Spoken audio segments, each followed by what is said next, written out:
दोस्तों स्वागत है आप सभी का बिहार समाचार में। दोस्तों आज के इस वीडियो में हम बिहार के टॉप बड़ी न्यूज को देखेंगे। दोस्तों वीडियो में आगे बढ़ने से पहले आप सभी से अनुरोध है कि आप इस वीडियो को एक प्यारा लाइक जरूर कर दें और साथ ही हमें नीचे कमेंट करके जरूर बताएं कि आप बिहार के किस जिले में रहते हैं। तो चलिए शुरुआत करते हैं आज की पहली और बड़ी खबर से। बड़ी खबर में देखिए, बिहार में अब मनमाने तरीके से लोग नहीं करा सकेंगे बोरिंग, इस विभाग से लेना होगा एनओसी। जी देखिए, राज्य में बारिश खत्म होते ही हर वर्ष भूजल का स्तर गिरने लगता है और गर्मी में सरकारी चापाकल एवं निजी बोरिंग तक पानी छोड़ने लगते हैं। वहीं देखिए, राज्य सरकार के स्तर पर हाल ही में हुई क्राइसिस मैनेजमेंट की बैठक में जिलों से मिली हर रिपोर्ट की गहन समीक्षा के बाद एक बेहद अहम निर्णय लिया गया है। इस फैसले के बाद अब धड़ल्ले से हो रहे निजी बोरिंग पर अंकुश लगाया जाएगा, वहीं पुराने सभी बोरिंग की गिनती की जाएगी। इस काम को लघु जल संसाधन विभाग, कृषि, पीएचडी और पंचायती राज विभाग मिलकर करेंगे।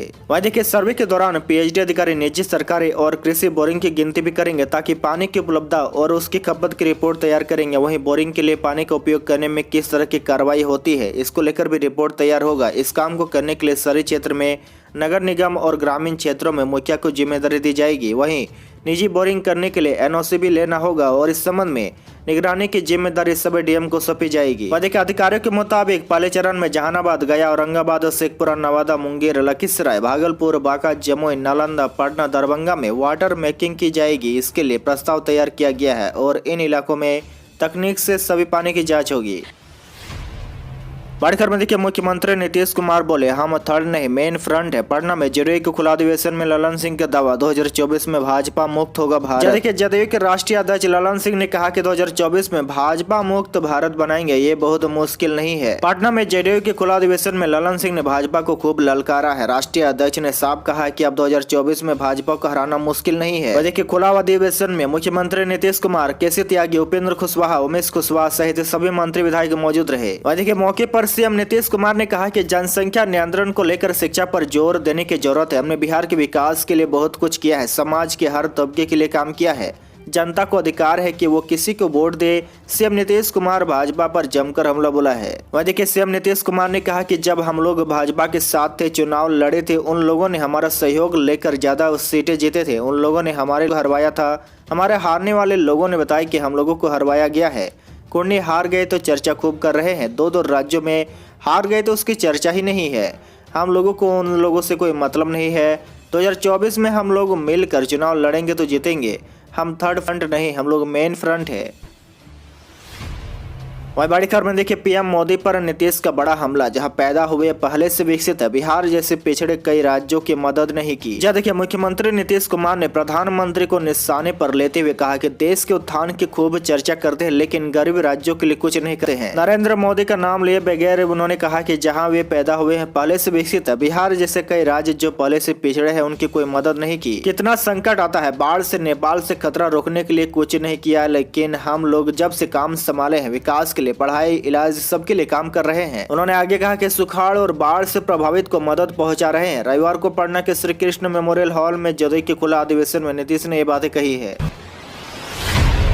बड़ी खबर में देखिए, राज्य में अब दाखिल खारिज की नई समय सीमा तय की जाएगी, लंबित रखना गुना। जब देखिए, दाखिल खारिज, राजस्व एवं भूमि से संबंधित अन्य कार्यों के निष्पादन को लेकर राज्य सरकार सख्त हो गई है। अब इसके लिए न केवल नए सिरे से समय सीमा तय होगी बल्कि उनका अनुपालन भी सुनिश्चित किया जाएगा। वहीं देखिए, संबंधित अधिकारियों को इस अवधि में आवेदनों को निपटाना ही होगा, इसके लिए उन पर जिम्मेवारी तय होगी। ऐसा न करने पर उनके खिलाफ कड़ी कार्रवाई की जाएगी। आपको बता दें कि पिछले दिनों सरकार ने थोड़ी सख्ती दिखाई तो एक अंचल अधिकारी ने एक साथ 4200 मामले निष्पादित कर दिए, जिसमें 3600 को तो अस्वीकृत कर दिया। इससे नई तरह की परेशानी खड़ी हो गई। ऐसे में सरकार ने इस मामले को व्यवस्थित ढंग से लागू करने के लिए और कारण बताने को अनिवार्य करने का निर्णय लिया है। अब दाखिल खारिज लंबित रखना गुना होगा। राजस्व एवं भूमि सुधार विभाग ने इस दिशा में पहल भी शुरू कर दी है। आपको बता दें कि 35 जोनों में अविवादित मामले को निष्पादित करने का आदेश दिया गया है।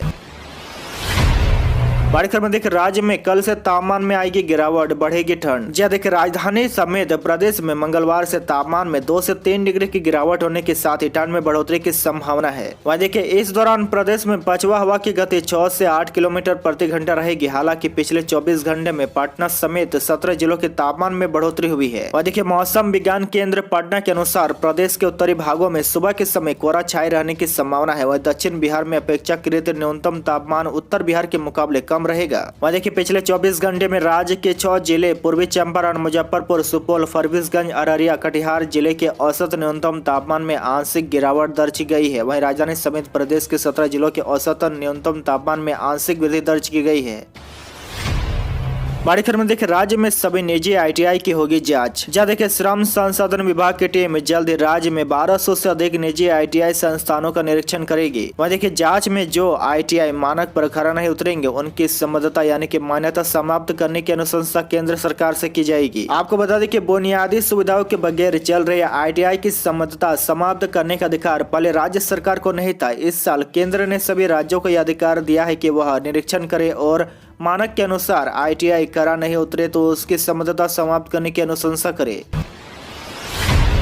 बड़ी खबर में देखिए नालंदा में 410 करोड़ की लागत से बने डेंटल कॉलेज का CM नीतीश कुमार आज करेंगे उद्घाटन, तैयारी हुई पूरी। जहाँ देखिए नालंदा में 410 करोड़ की लागत से बन रहे डेंटल कॉलेज का मुख्यमंत्री नीतीश कुमार आज 12 दिसंबर को उद्घाटन करेंगे। इस मौके पर उप मुख्यमंत्री सह स्वास्थ्य मंत्री तेजस्वी यादव भी मौजूद रहेंगे। आपकी जानकारी के लिए बता दें कि मुख्यमंत्री नीतीश कुमार ने 2019 में डेंटल कॉलेज की नींव रखी थी। उद्घाटन समारोह की तैयारियों का जायजा लेने के लिए रविवार को स्वास्थ्य विभाग के अपर मुख्य सचिव सह प्रत्येक अमृत रही प्रखंड स्थित डेंटल कॉलेज पहुंचे थे। करीब 3 घंटे तक अपर मुख्य सचिव प्रत्येक अमृत डेंटल कॉलेज के अधिकारियों और पदाधिकारियों के साथ उद्घाटन को लेकर बातचीत की। बड़ी खबर में देखिए राज्य में स्टेशन और बस टर्मिनल के बीच जनवरी से चलेंगे रिजर्व ऑटो, 24 घंटे मिलेगी सुविधा। जहाँ देखिए Patna junction, Danapur station, Pataliputra junction, Rajendra Nagar terminal और पटना साहिब स्टेशन से बरैया स्थित पाटलिपुत्र अंतरराज्यीय बस टर्मिनल जाने के लिए 24 घंटे ऑटो रिजर्व की सुविधा मिलेगी। और देखिए यात्रियों को सस्ते दर पर जनवरी के पहले सप्ताह से इसकी सुविधा मिलने लगेगी। अभी यात्रियों को रात में रेलवे स्टेशन से बस टर्मिनल के लिए ऑटो नहीं मिलता है, मिलता भी है तो चालक मनमाना किराया वसूलते हैं। लेकिन अब यात्रियों को सुविधा होगी, हर स्टेशन पर 15 ऑटो रहेंगे। कुल 75 रिजर्व ऑटो को परिचालन किया जाएगा, जिसमें से 100 से 300 रुपए तक किराया लगेगा। अभी चालक रात में मनमाना किराया लेते हैं। दानापुर से बरैया बस टर्मिनल जाने पर 700 से 800 रुपए तक लेते हैं।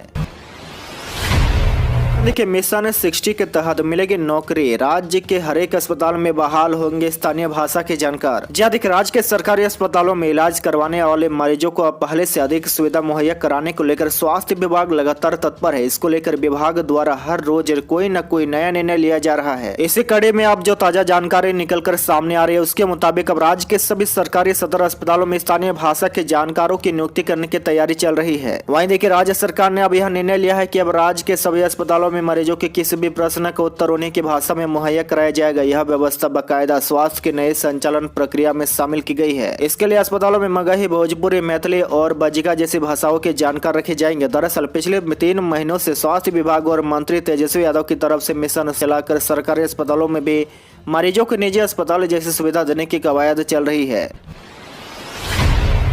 बड़ी खबर में देखिए BPSC ने निकाले असिस्टेंट के पदों पर भर्ती, जानिए कब तक कर सकते हैं आवेदन। जहाँ देखिए BPSC में सहायक की नियुक्ति के लिए बिहार लोक सेवा आयोग ने दोबारा विज्ञापन जारी कर ऑनलाइन आवेदन की नई तिथि घोषित कर दी है। इसके तहत इच्छुक उम्मीदवार 14 दिसंबर से आयोग की वेबसाइट पर ऑनलाइन आवेदन कर सकते हैं। आवेदन की आखिरी तिथि 21 दिसंबर है। इस भर्ती के तहत आयोग के 44 पदों को भरा जाना है। देखिए आयोग के सचिव सह परीक्षा नियंत्रक अमरेंद्र कुमार ने बताया कि संविदा कर्मियों को नियमित नियुक्तियों में अधिमानता दिए जाने के आलोक में कुछ संशोधन के साथ दोबारा ऑनलाइन आवेदन आमंत्रित किए गए हैं। आवेदन के लिए अभ्यर्थी के पास किसी मान्यता प्राप्त विश्वविद्यालय से स्नातक की डिग्री होनी अनिवार्य है। साथ ही आवेदक की उम्र 1 अगस्त 2022 तक न्यूनतम 21 वर्ष होनी चाहिए। वही अनारक्षित पुरुष वर्ग के लिए अधिकतम आयु 37 वर्ष है। वहीं आवेदन से संबंधित विस्तृत जानकारी के लिए अभ्यर्थी आयोग की आधिकारिक वेबसाइट www.bpsc.bihar.nic.in पर जाकर देख सकते हैं।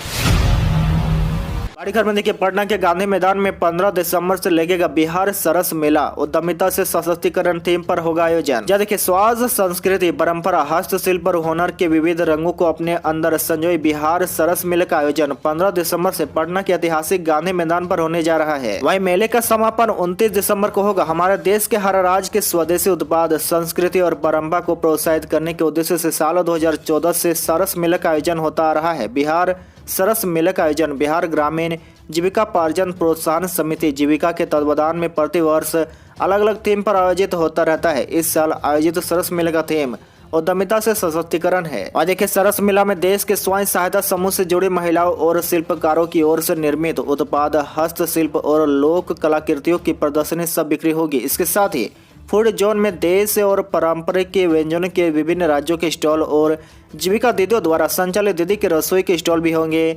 वहीं बच्चों के लिए फन जोन खास आकर्षण होगा।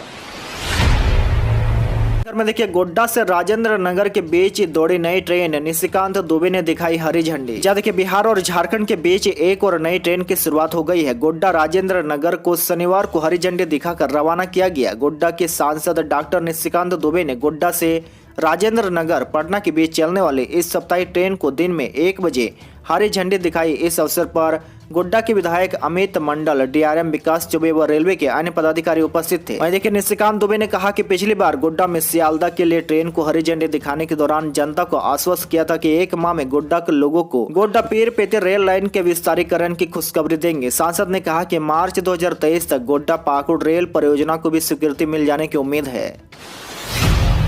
में देखिए 4 राज्यों को जोड़ेगा हरा भरा ग्रीनफील्ड एक्सप्रेसवे, बिहार में जल्द निर्माण कार्य। जहाँ देखिए Varanasi Ranchi Kolkata 6 lane greenfield expressway का बिहार में जल्द निर्माण कार्य शुरू होगा। इसके लिए भारतीय राष्ट्रीय राजमार्ग प्राधिकरण ने निविदा प्रक्रिया प्रारंभ कर दी है। यह एक्सप्रेसवे बिहार के कैमूर, रोहतास, औरंगाबाद और गया जिले से गुजरेगा। बिहार में एक्सप्रेसवे कॉरिडोर के 162.3 किलोमीटर हिस्से का निर्माण होना है। वहीं 22.4 किलोमीटर तक निर्माण उत्तर प्रदेश में होगा, जबकि 22.4 किलोमीटर से सड़क बिहार के कैमूर जिले में प्रवेश कर जाएगी। वहीं देखिए राज्य में रोहतास, औरंगाबाद और गया होते हुए सड़क 184.7 किलोमीटर से झारखंड में प्रवेश करेगी। वहीं अधिक जानकारी के लिए आपको बता दें कि वाराणसी रांची कोलकाता एक्सप्रेसवे उत्तर प्रदेश के चंदौली से शुरू होगा। मुगलसराय के बाद बिहार के भभुआ, कैमूर, रोहतास, सासाराम, औरंगाबाद, गया जिले से होकर सड़क गुजरेगी। वहीं झारखंड के चतरा, हजारीबाग, रामगढ़, बोकारो तथा पश्चिम बंगाल के पुरुलिया, बांकुड़ा, पश्चिम मेदिनीपुर, हुगली होकर सड़क हावड़ा तक जाएगी।